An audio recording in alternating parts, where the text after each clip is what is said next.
Hey everyone, it's Casey's on the case. It is just me again, which is okay. I think it probably will be just for the Olympics as fast as we're rolling. It's been really hard to find time that works for me and my co-host, but afterwards, I promise, it'll be better that way. And I'm kind of getting over the whole I'm by myself talking to you all here thing. So with that all said and my, normal insecurity rant out of the way, let's get into match day 2 at the Olympics.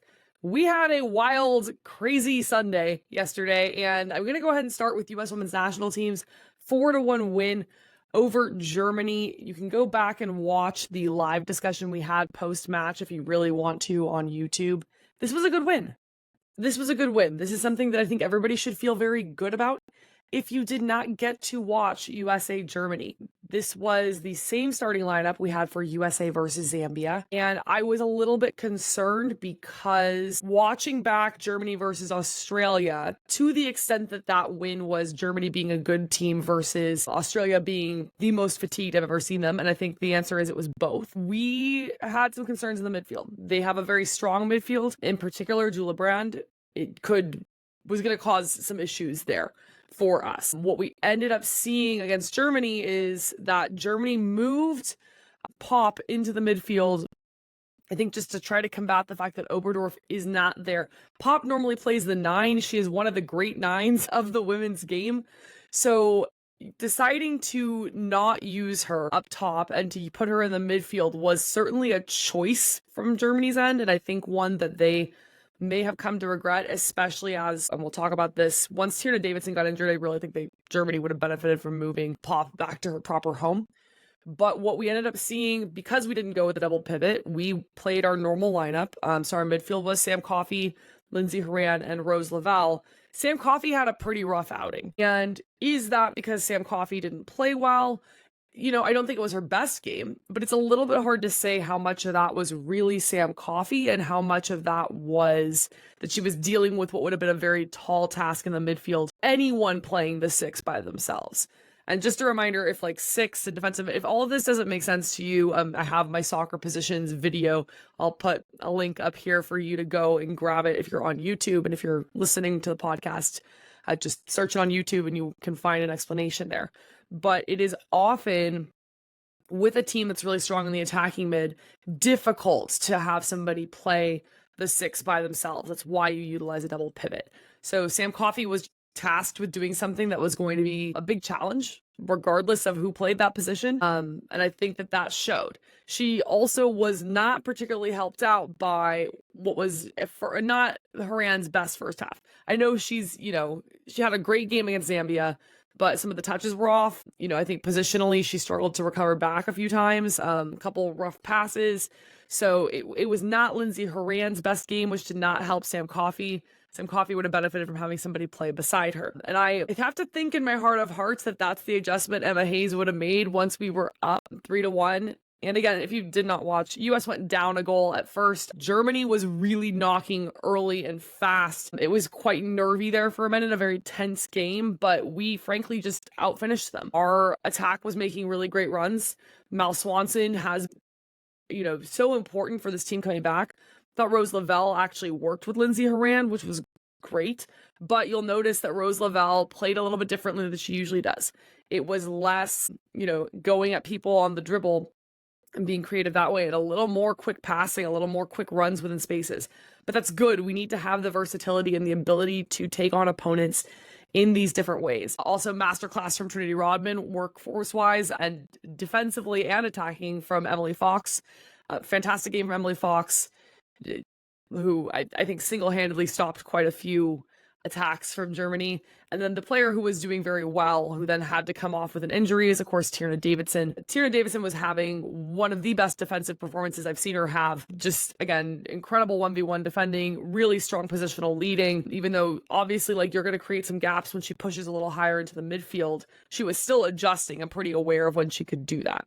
So she came off with an injury. It's been 24 hours almost, and we don't have strong confirmation. I'm hearing it's a bone bruise, and bone bruises can be different in terms of recovery. Some of them, it's just take some Advil and go for it. Others, it's a couple weeks, can even be a couple months. It just really depends on where and how you're feeling it as you're moving.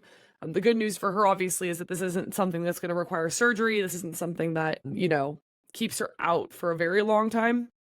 But for our tournament odds, it's an issue. Emily Sonnet subbed in for Tierna Davidson at center back when this happened, which pretty much meant that we had no option for the double pivot. I guess in theory, you could have put in Corbin Albert and played a double pivot with her. I don't think that's her best use case. I guess you could have slid Lindsay Horan back a little more, which we kind of did, but again, she doesn't really want to be back there. So, it was hard. They continued to have a struggle. So even though we were up 3-1, this match looked very close and like Germany could get back in it with just, a few goals. Some good saves by Alyssa Nair kept us in it as well. And I think this was just an overall really well-rounded performance. And when we finally got the fourth goal from Lynn Williams, Fresno's finest, I'm going to keep reminding you all she's from Fresno, which I think she should be the pride and joy of Fresno. But she came in, she scored. She's a player that has historically been so strong in this tournament. And I think a player that is a pretty excellent off the bench option. Like, it's the 80th minute, you're gassed, and Lynn Williams comes in, who is one of the fastest players in this tournament and knows how to run in ways that stretch your back line. That's a nightmare. That's not something anybody wants to face down. So, I think that's really fun for us. We did not sub until right before that fourth goal, after the Tierna Davidson substitution with Emily Sonnet. And I've seen a lot of criticism of like, why are we not subbing until we're past the 80th minute? This game was so tense. It was the kind of game where you get nervous if you move a piece that things are going to collapse and then you're not going to be able to build back up because you already made your stuff. I have absolutely no issue with Emma leaving everybody on. It was just a little bit too tight and nervy. I was thinking to myself as you get around the 60th minute, you start wondering what the subs are going to be. And at the halftime live, people had said, we see like Neiswanger and Lynn Williams warming up. And like Lynn, I could understand. Jenna Neiswanger, I'm sitting there going, you cannot pull Crystal Dunn right now. They're already attacking Crystal Dunn on that left side because she comes forward. And Jenna Neiswanger does not get back as easily and is not as strong of a 1v1 defender. Like, do not do this. So I was glad to see we held off on the subbing until we got that fourth goal. And then it was fine. Could you have subbed in more attackers? Sure, you could have. But also why? I think you're up 3-1. You want to preserve the option, who you're subbing in and what adjustments you're making in case this game turned, because it very well could have, even though we were leading. So kudos to Emma, who I think managed the match well. And kudos again to Germany, who I think look very strong. Yeah, even though I know it's a 4-1 loss, it's their biggest loss. Gosh, like what? I think in competition or something. It's like the first time somebody scored 4 goals on Germany, or in quite a while at least. First time for the US beating a top 5 FIFA ranked team since 2019. So this was a really good win. Something I think we should all feel very positively about. Were there again struggles in the midfield? Sure, but that's really okay. Like we will adjust. It is the midfield, I think, that still needs the tinkering. And as we move forward, I don't know what's going to happen with the alternates, with Tierna Davidson potentially being out. My pick would be to slide in Hal Hirschfeld of the alternates and roster her, just because I think Sam Coffey is going to get gassed at some point, and you need an option for the double pivot. You need to be able to play that option. So Emily Sams just gives you, somebody else you can kind of play with in the back line. And I think to the extent you need another center back option, you could play Casey Kruger there in a pinch. So that would be my pick. That would just be my pick there. So what happens for the US from here? USA plays Australia on Wednesday at 10 a.m. West Coast, which is 1 p.m. East Coast, and Germany will play Zambia at the same time. Australia got a win against Zambia. We'll talk more about that in just a moment, but let's stay with the U.S., talk about what's going to happen in this next match. So the U.S., with their win over Germany, is through to the next round. We, with a tie against Australia, will clinch first place in the group. So do you rest and rotate, or do you come back out with your starting lineup? I am 100% in favor of resting and rotating. First of all, this Australia team looks so weak. I'm pretty sure our rest and rotate will still beat them. Like, let's just make that clear. The second thing is, I do not care at all what position we come out of this group in. I just don't. And Julie Foudy talked about it at length, how second may be better for us. Julie, like, look at the rest of the tournament, Julie. Like, please, for 2 seconds, look at the rest of the tournament. Like, does it make a difference whether you play Spain or whether you play Brazil? I don't really know. I think Spain looks quite beatable. I don't really necessarily want to play Brazil either. I don't know that I want to play Japan. Canada, if they advance in third, Canada looks great and is like rallying behind this scandal. I don't really want to play them either. France, the home team, don't necessarily like. Who do you want to play? Like, that's the thing. Nobody here is a team that I am excited about because they are markedly weaker than everybody else. These are all going to be hard matches.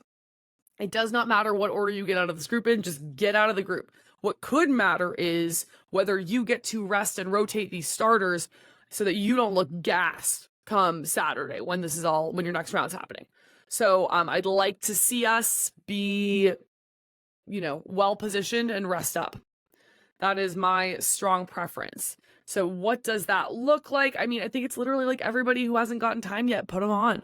Like, give Croy Bethune some minutes. I don't see why not. Give her some experience out there. Like, let's go ahead and do it. Because again, I think that we'll still get a win against Australia because they just look bad. But it doesn't matter because anybody we play Saturday is going to be a hard match. There is no easy draw or optimal draw here. I think everybody looks like they could beat us and everybody looks like we could beat them. I just don't think it's that big of a difference. So rest the players against Australia. Let's talk about Australia versus Zambia because this was the craziest match I have probably ever seen. If you have not watched it, go back and watch it. It's like this match was tasked with being a mea culpa for all the boring matches from the men's Euro, and it delivered. Zambia nobody wanted to play defense on either side. And Zambia, I wish had a stronger coach. Because when you look at it, I don't think it's an individual talent differential. It is some backline structure issues and the way that they defend collectively that causes problems. But like, clearly as talented as the attackers are, they are able to capitalize on these moments, which is really important here. So at one point, Australia was down 5-3. They looked cooked. Did not look like they were going to get back in it. And then they did from, frankly, a Zambian goalkeeper error. I think that's the one place where the level is a little bit, lower, which is not to say that other people don't make goalkeeping errors. I just think this was a particularly rough one. So it ended 6-5. Australia came back. They had a window there because, again, Zambia didn't want to play defense either. But it's 11 goals in that game. If you took the over at 9.5, like you made a lot of money. I mean, I might go take the over. I mean, I'm gonna look at this. Both matches, both Germany, Zambia, and Australia, US, because like Australia not playing defense, Zambia not playing defense. That German attack against Zambia is going to be interesting. I do think the German defenders are going to have a very hard time dealing with Barbamanda. I do. So lots of overs potentially to be taken on Wednesday. Australia is still in this. They don't really deserve to be. If we're just being honest, it's been the worst I've seen Australia play in the last 5 years. They still look very tired. They really only got back in it because, again, Zambia did not want to play defense. This is not a team that will fare well going forward. So, if they get out of the group, like that would be the team I would want to play. but we're never going to get to play Australia again because we just played them, the US. But like, whoever else gets to play them, bless, you have, pretty much a bye for the quarterfinals. And I'm sorry if I'm, this is about as brutal as I can be to a team, but they look bad. They look tired. I don't see any way to adjust or fix it because if you look this tired in games 1 and 2, it's not going to get better for you down the road. So I think we could do them a favor and send them home early, and it would also be better for the rest of the tournament. I think literally every other team that could advance will do better than Australia. So sorry to Australia for the disrespect. Thank you for last summer. Wish you all luck in the future, but they need to go. These players need rest. It's, again, not a talent issue. These players just look tired, very tired. All right, and those matches again are at 10 a.m. West Coast, 1 p.m. East Coast on Wednesday, July 31st. Both matches happening simultaneously because, of course, they could impact who advances where. But, I think the real fights here are mainly among the third-place teams and who ends up advancing because, as we will talk about with other groups, some have already been clinched as well. So with that whole Group B conversation done, let's get into Group A, which is, I think, just the high point of drama given what's going on with Canada. So if you have missed it, I think everybody has kept up with DroneGate at this point, but let's which was originally just Bev Priestman removing herself for one match and 2 assistant coaches being removed by the Olympic Committee. It has since come out that this was a bit more extensive. Bev Priestman was sent home from the tournament. She now, after a FIFA investigation, has been suspended from coaching for a year, as have the 2 assistants. And FIFA also Saturday handed down a 6-point deduction penalty to Canada. This morning, Monday, July 29th, it's been announced that Canadian Soccer and Canadian Olympic Committee are appealing this points deduction. So Canada, in order to advance, has to win out. There's no other option for them. And even with winning out, it would be very difficult. What we know now today, Monday, July 29th, is that if they win out, they're through. Mathematically, that's the way the scenarios have broken down because of how all the other teams went. They will actually get through with a win over Colombia. And they may even get through in second with a win over Colombia, which is kind of wild. Actually, I think they do get through with a win over Colombia in second. So very strange turn of events. And the appeal, I'm curious to see what happens. I think for me, my heart still breaks for New Zealand, who did not get points when this punishment happened. New Zealand still had to go out there and play against a team that everyone knows tried to cheat. Everyone knows they got the drone footage from 2 of their sessions. And there's been no real, restitution or justice for New Zealand here. So while, again, have said this ad nauseum, I feel for these Canadian players who I don't think had a say in this happening, who I don't think knew it was happening. But it's a team sport. Your coaches still did this. You still then received instruction from it. So you're still benefiting. And then what about all the other players in the tournament whose teams did not cheat? And I see people saying everybody does this. I don't think everybody does do this, frankly. I think this is a waste of resources. It's a bad way to cheat. And it's like, what are you gaining here? Unless you happen to watch them do penalties or some new, you are not getting, you could be getting something, right? But I just don't think you're markedly getting anything that's going to be that helpful to you. Like, if we just look at what the upside is, the risk versus the reward, I don't think the reward here is great enough that this makes sense to do.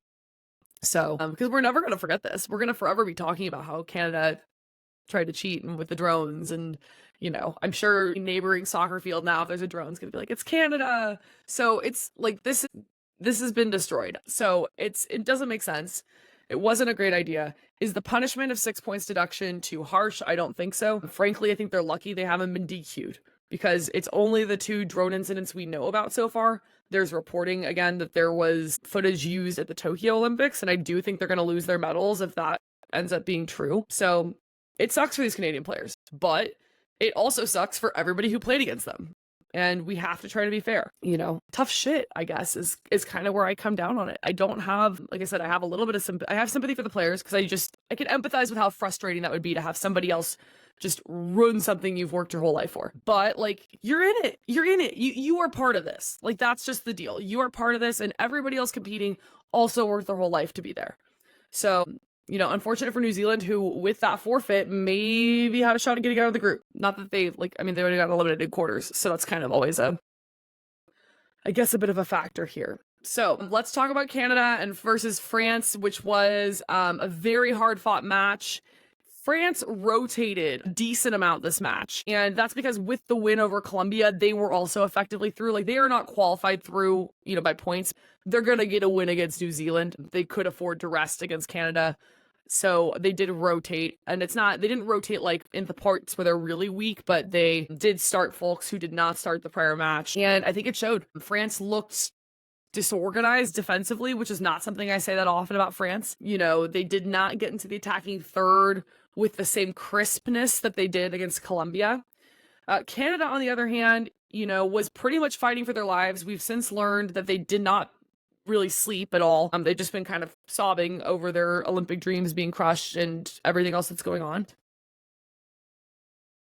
So Canada dug really deep. They went down a goal. I think they had been dominating the match before that. They come back, score. Jess Fleming, picks up a ball off a cross after it, the first attempt does not work. Again, it was really just defensive disorganization from France. They were struggling to pick up runners in the box, especially the second runner, which is a midfield issue usually. It was getting worse. They then had a goalkeeper injury, which added a bunch of time. Had to change goalkeepers. Neither goalkeeper had a great game for France. Then they also, on top of all of this, had an injury to Wendy Renard. And my saying, No Wendy, no party. So it didn't get better when Wendy subbed off. And it's just like, go watch that backline move. They were not moving well together. And Canada did a phenomenal job of stretching the pitch. That seemed to really be what the mission was, because they kept that thing wide, and then those French defenders could not slide well. So Canada played, frankly, fantastic. Every single player on their team had probably like a marquee level match. Ends, of course, 8 minutes, I believe, into additional time, or maybe 13 minutes into additional time. I'm sorry. 13 minutes into additional time or so, which was how many they were given, with Vanessa Gilles Gillet. I've heard like literally 15 official pronunciations of her last name, goal. And then, France did have a couple of last minute chances at the very end there, but ultimately Canada wins it. And that was a showing of grit, determination. And again, to the extent you can set all the cheating aside and separate the players from the rest of it, which I don't know that you can. They played great. They looked like a medal contender. They looked like the team I thought they were before this whole tournament started. So it's a bummer that somebody would put them in this position by cheating, because they frankly are just playing phenomenal. They look fantastic. And if they do stay in this tournament, controversially, I think they can go pretty far. So we will see, though, because they have to beat Colombia, and that's not necessarily going to be easy. Colombia is very good, not guaranteed to. They're in a good spot, I think, generally to advance, because they also got a win over New Zealand. I don't have a ton to say about that match. I will say I thought, if you didn't see this, they came out with Myra Ramirez's kit like the way you would if something horrible had happened to her family, or if she had suffered a medical emergency, and she got a fairly, unfortunate but justifiable red card. Y'all, she got a red card. This is not a tribute. There has been no injustice. This is just part of the game. So unless something else happened, that was bizarre, and y'all need to cool it, because you get a red card if you come and studs up on somebody. That's just what's gonna happen. That player could have gotten very injured. Bizarre, but we don't have to talk too much about it. Colombia still looked great. New Zealand looks like they probably shouldn't be here. I'm sorry. They're fighting really hard. They're doing what they can, but it is a drop off, notably in competition quality there a little bit. But Colombia will play Canada. This is going to be one to watch. Colombia, very well organized. I don't think is going to roll over here, just because again, they can't technically. So we will see. But that's for sure going to be one to watch.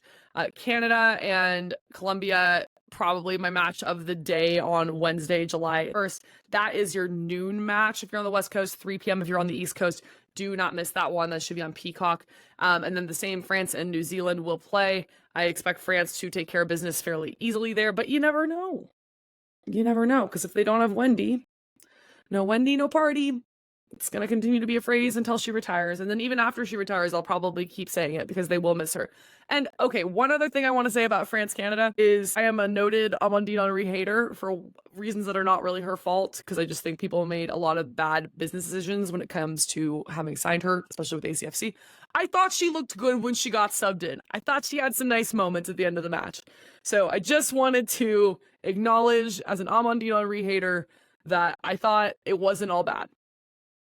All right, so then moving us on to C, your group of death. This is the part where I'm going to gloat about being right, because Brazil, Japan, and it kind of gets gloat about being right. I recognize that I don't have Japan advancing out of this group, so there's only so much gloating I can have. But who was the difference maker for Japan in Japan versus Brazil? That would be the substitute, Momoko Tanikawa, who I have shouted out on every single preview as the bright shining future of Japan, exciting player to watch. Again, had a fantastic U19 World Cup, and then signed with Bayern Munich earlier this year, has been on loan at Rosengård in Damallsvenskan in the Swedish league, and has been having a great season. She is developing, she is creative. Her goal might be goal of the tournament so far, because she scores the winner against Brazil. Brazil went up 1-0 here, but it was kind of against the run of play in my eyes. I thought Japan looked the stronger team the entire time. Brazil also somewhat bizarrely rotated a lot. I thought their other midfield looked much better, but they rotated their central midfield out quite a bit. Did not think that was to their benefit. Japan knocked most of the game. They had a missed penalty in the first half. It was not a well-taken penalty, so that was a bummer for them, because I mean, again, I think just run of play-wise, Japan deserved to be ahead really the entire time. Then Japan gets another penalty in the second half to equalize, and then our Tanikawa goal from like well outside the 18. She's got like an inch of space and just smacks that thing. It was beautiful. She sees the goalkeepers off the line, and just like quick look, and then away she goes with it. It was gorgeous. It was inventive. It was maturity too from a midfielder that's quite young. So yeah, she should be starting. She did not play at all in Japan's match against Spain, and I think that would have made a massive difference. So start her. Start Tanikawa. That is my soapbox. But if she starts, if they actually make that adjustment, I think Japan is going to be a challenge because she's one of the best midfielders in this tournament for me. A fun matchup would be, I would like to see Japan and Germany play. I think that could be a really interesting matchup. One, because I think those two midfields, I'm just going to like geek out watching. And then obviously the size difference makes it a little hard for Japan. So I'm kind of curious what we're going to do with that. But it would be fun. I think it would just be fun to watch. Brazil, I think, still looks good. I think, again, I don't think they got the subs right here on the midfield. I don't know what that was. But they, they're in a little bit of a danger zone here. So, because I think we're going to want a result against Spain, and we will see how this goes. So, which brings us to Spain-Nigeria, which Nigeria fought like hell here. Nigeria really looked like they should be able to get one in. So it was a big bummer to see. I mean, if you have not seen the Alexia Putellas goal, speaking of goals of the tournament, like I would go back and watch that goal. I could watch it all day. It's a gorgeous free kick, masterclass kick. So consider going back and watching that one if you didn't. But Spain looks beatable. I haven't seen, and maybe they're growing into the tournament, but I have not seen a team so far, I haven't seen a Spanish team that looks like they're running through this. That's not to say that I don't think they're the favorites. I still think they're the favorites. This is Spain's to lose still, but they're not playing in a way where I am that convinced that somebody couldn't beat them. In fact, like I said, I think Japan starts a different lineup and they do beat them. So we will see. But, I'm not super scared of the Spanish team right now. I probably should be, because they are still quite good.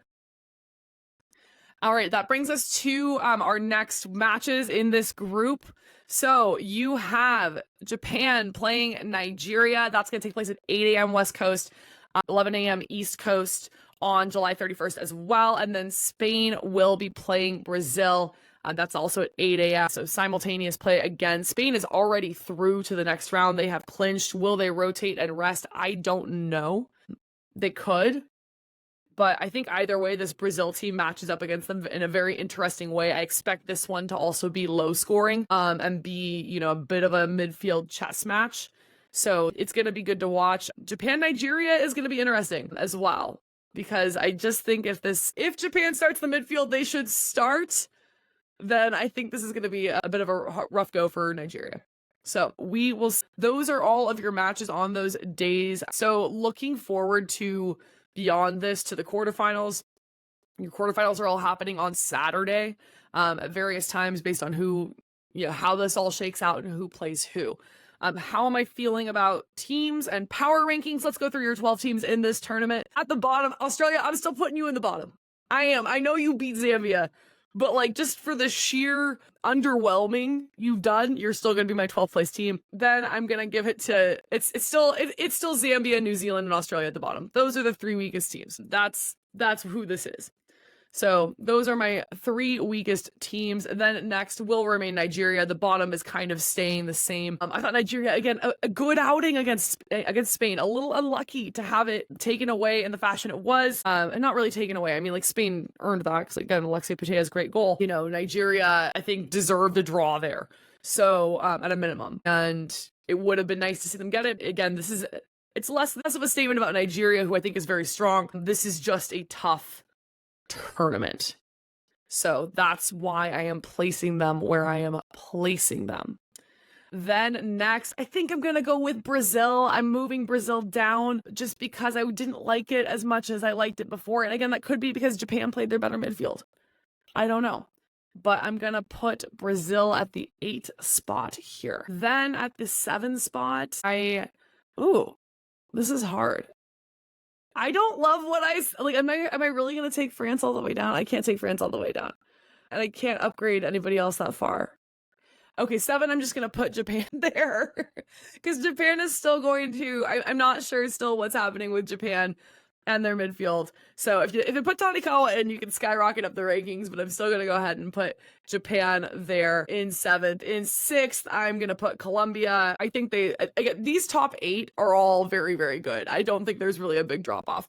I think the top 8 are very strong. Colombia, I think, they look good. They're going to be able to challenge anybody as long as they end up out of the group, which they should be. So they do look good, but that's just where they're at. Next, I'm going to go with Germany, who, again, I think we know now Australia is pretty bad. So it's really a question of how good Germany is. The scoreline makes it look like they got their asses handed to them by the US. I thought that they were, again, much closer in that than that scoreline looked.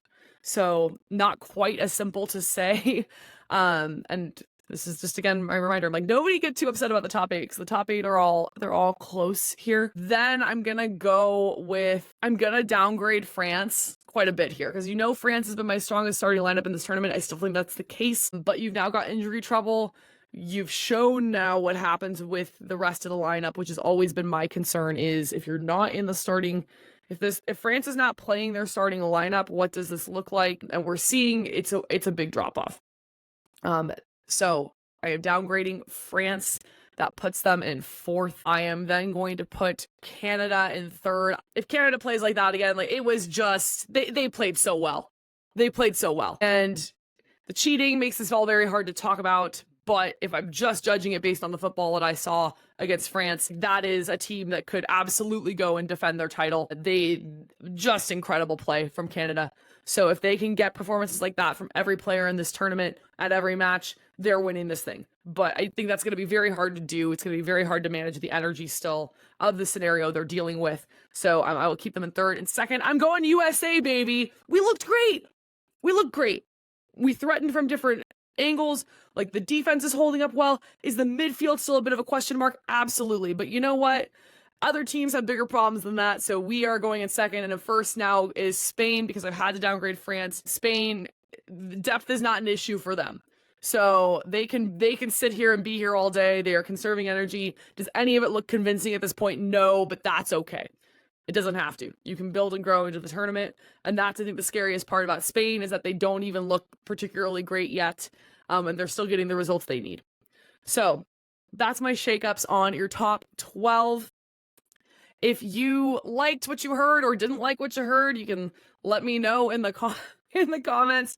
Be sure to like, subscribe, follow wherever it is that you listen to podcasts. I'm available on Spotify. I'll make sure I'm on Apple this time because I think I missed an episode where I had trouble uploading it. We also found out recently that apparently in some ranking, we're the number 2 soccer podcast in Kenya. I don't know if that's like English language only or like how it worked out or if it's just people don't use Apple Podcasts there. I don't know. That is some news I received this week. So that was a little bit interesting. So thank you to anybody in Kenya listening.